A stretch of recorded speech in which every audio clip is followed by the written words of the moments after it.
Bennett Kessler filed this report. The weekend after the 4th of July fire broke out about 5 miles south of Big Pine, a fierce wind blew the fire quickly toward the Big Pine area. Fast work by firefighters from many agencies stopped those ferocious flames about a half mile outside of town. It was a nerve-wracking experience for residents. Now, the cause of the fire has been under investigation by CAL FIRE, and a spokesman now says that the cause was, quote, power line related. CAL FIRE Battalion Chief Preston Phelps said that the final cause is still under investigation. He said CAL FIRE has been working with Southern California Edison on this incident. Phelps did say it is believed that the more than 1,100-acre fire was started by downed power lines. Why they were down apparently remains a question. Now, Phelps said that CAL FIRE needs additional evidence. He did confirm there were downed power lines at the origin of the fire, which was just north of Fish Springs Fish Hatchery. The wind was blowing extremely high that day, and asked if this were the cause of the downed power lines. Chief Phelps said he could not say. Now, Phelps said he wants the investigation to cover every detail and, quote, make sure everything is right, end quote. So the question remains, was the start of the fire accidental, or were there other factors involved? Now, when the fire started, residents of Big Pine were under a voluntary evacuation order with a shelter set up at the Tri-County Fairgrounds. Highway 395 had been completely closed after the fire jumped the highway and burned in the center divider. Volunteer fire departments from Big Pine, Bishop, Independence, Lone Pine, and Olancha responded along with CAL FIRE, the Inyo Sheriff's Department, Inyo National Forest, BLM, and Bishop Tribal Police. Big Pine residents have pressed agencies for the cause of the fire that nearly burned right into their community. Well, it's a big shopping weekend coming up with many boutiques taking place, and we'll have a list of those in just a few moments here. Now, one of those events is the Bow Wow Boutique, and this is benefiting Guide Dogs for the Blind. We talked with Humans Lee Gosh and Betsy Thompson, and with Guide Dogs in Training, Hunter, and the new puppy for Lee, taking over for Jamin, and that's the adorable Falana. Man, is she cute or what? First, let's talk a little bit about our new dog, Falana.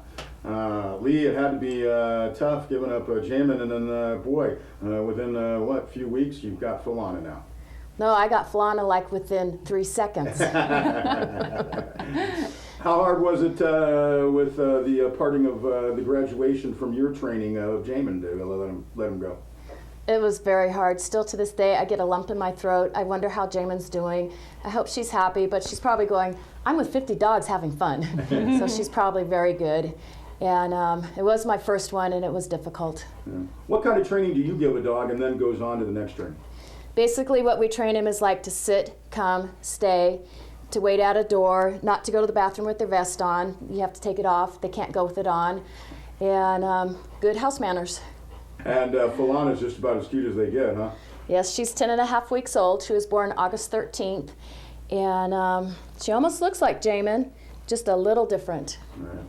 Betsy, tell us a little bit about Guide Dogs and what we're doing here. Well, our puppy raising club, the Eastern Sierra Guide Puppies, is active and working in the community. We currently have 3 puppies in our club. We have Falana, of course, and Hunter, the puppy that my husband Peter and I are raising, and then Dimitri, who is being raised by Marion and Nona Davis. And we expect to be getting a 4th puppy probably the end of December, beginning of January. A raiser up in Mammoth will be getting a new puppy. That's just so great. Now, you guys having a little fundraiser this weekend also. We are having our 2nd annual Bow Wow Boutique, which will be a fun day of shopping to benefit Guide Dogs for the Blind. And that will be on Saturday, November 3rd, from 10 a.m. to 2 p.m. at the First Presbyterian Church in Bishop. That's across the street from McDonald's. Bow Wow Boutique, are you going to have dog gifts there, or are these people gifts? That's a great question. We will be selling items for humans. Yeah, okay. A lot of great opportunities to do Christmas shopping. We're going to have women's fashions, we've got purses, we've got Pampered Chef, we've got all kinds of great things that people can shop for.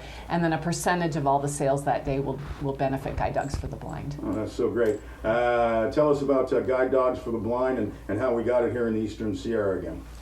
Well, when my husband Peter and I moved here, it's been almost 4 years ago, we moved here with a guide dog puppy in training, and we wanted to start a puppy raising club for the Eastern Sierra. And eventually we did. So our puppy club has been in existence for, I guess, about 2.5 years. We've been an official club. Our website for Guide Dogs for the Blind is www.guidedogs, that's plural with an S, .com. Okay. And people can learn all about the programs that we have and puppy raising. All right, great. What can we expect at the Bow Wow Boutique? Are we going to have the dogs there? We will have puppies there, so people can meet these two. I know that Falana will be the star of the show that day, and people will be able to greet her and say hello. Hunter will be there as well. And not only will the puppies be there, there's also going to be some great refreshments, free food. We're going to be having some drawings and giveaways. So it's going to be a fun day in addition to the shopping. Great. Here in the Eastern Sierra, we would love to have new volunteers. We're always looking for people to raise puppies and to be puppy sitters, which is a shorter term commitment. And anybody that would be interested in doing that should contact me, and my phone number would be 760-920-8891. We always are in need of puppy raisers. Within our organization, Guide Dogs for the Blind, about 900 to 1,000 puppies are born every year, believe it or not. For that purpose? Yeah, to become guide dogs, 900 to 1,000 puppies a year. And all those puppies need homes for puppy raisers to take care of them for that first year. So yes, we always need people.